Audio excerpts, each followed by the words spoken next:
Fluffy, tender, pull-apart biscuits are much easier than you think, and way better than these. Let me show you.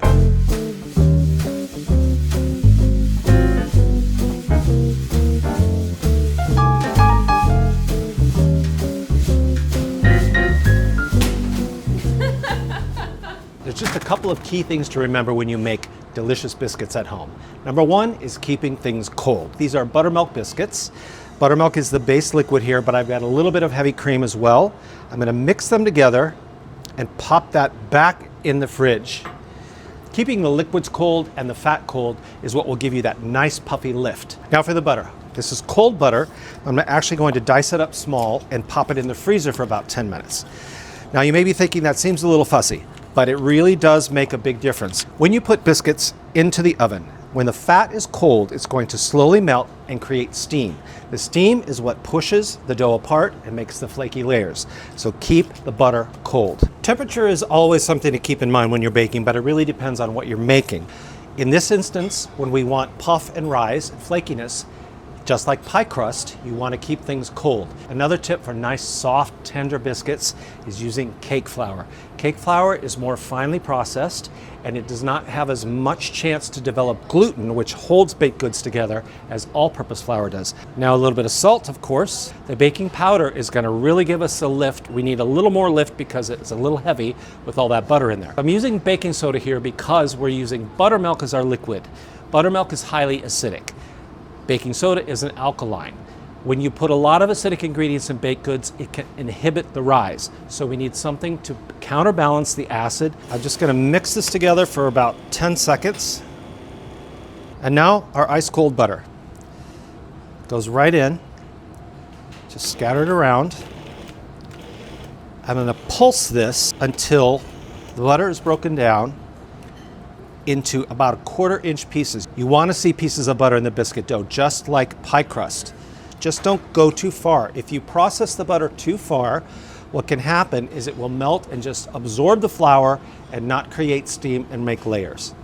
Dry ingredients all into a large bowl. Now our cold butter is mixed in with the flour, cold liquids, the buttermilk. We're going to pour in using a large rubber spatula. Just fold. Stir this around and keep folding until there are no pockets of dry flour visible. It does not have to be perfect. It'll be kind of shaggy looking. We're going to finish mixing it on the board. We're not going to knead it like bread. If I were to knead it like bread and smear that dough apart, I'm working against keeping it cold. So I like to just pull it together using a little pressure and then press down. I'll flip it over a bit, bring it together, press lightly, and then down again. You should be able to pull this together in 4 or 5 times of kneading, and you can see that I still have nice big pieces of butter in there. I'm going to pat this out into a 6 by 11 rectangle. If you wanted to make these by hand, you certainly could. You don't need a food processor. The reason we use a food processor, it does the work fast. If you were to put this flour in a bowl and add the butter and use, say, a pastry cutter, it's going to take you longer. The longer you're working at it, the warmer that butter's getting, and you're going to inhibit the rise. So if you got a food processor, use that. Now at this point, you could cut these into squares, into triangles, whatever you like. I'm going to go for a classic round biscuit. We should get 10 biscuits out of this. You can already see the layers. It's not even baked. When you're cutting out something like this, again, try to work it as little as possible. In this case, I've already got 3, 6, 7, 8, 9. I'll get 1 more out of this, maybe even 2. Bring it back together and just press it lightly just so that it comes together enough to cut it. So now these I'm going to pop into the fridge and keep them cold for about 10 minutes. This recipe does seem like it would make 12, doesn't it? Somebody's geometry is wrong. So maybe you're thinking, why bother making these at home? Well, let me tell you why. Let me read the ingredients in this little tube. Enriched flour with niacin, ferrous sulfite, thiamine mononitrate, riboflavin acid, water, soybean and palm oil, dextrose, baking powder, sodium acid phosphate, baking soda. Contains 2% or less of hydrogenated palm oil, sugar, fraction palm oil, salt, potassium chloride, vitamin gluten, monoaminosaccharide, xanthan gum, natural artificial flavor, and preservatives. Throw these in the garbage. So one crowning touch before they pop into the oven.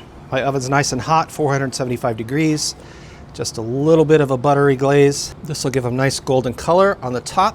475 degrees for 12 to 15 minutes. You'll see them get nice and puffed and lightly golden on top. Oh yeah. Those beauties. I just want to tear one open right now. I can't wait. You can see beautiful layers. Of course, a little more butter here. A little bit of raspberry jam. So hot. It's falling apart, but I can't wait. And they're fluffy like air. So good. Now, if this seems a little complicated to you, I have another recipe.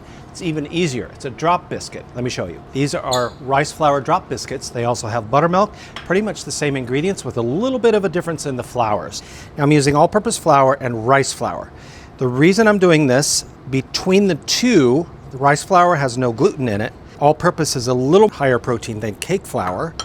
I'm mixing the two together to also get a tender but yet sturdy biscuit. Now, along with that, I'm going to put a little sugar, a bit of table salt, baking soda, again, because we are using buttermilk as the liquid, and baking powder for the puffy rise. Just stir or whisk this together. Now for the butter.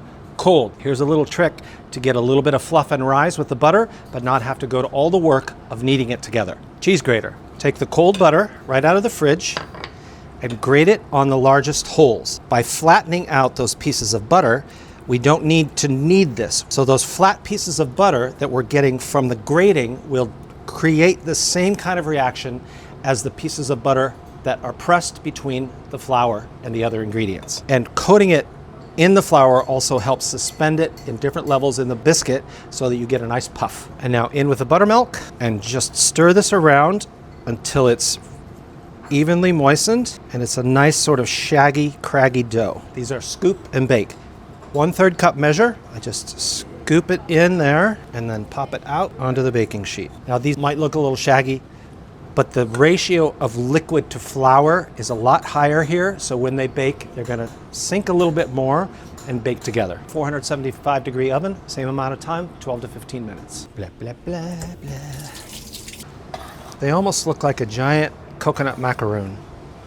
So these are beautiful. A little different texture, a little crispier on the outside, not quite as many of those flaky layers in there, but they're soft and tender and equally delicious and even easier. The beauty of the drop biscuit recipe too is you can add things to them. Like these are bacon, cheddar, and dill. I mean, come on. So there you go. 2 recipes for very easy biscuits you can make at home. Much better than anything out of a blue tube. They're much easier than you think.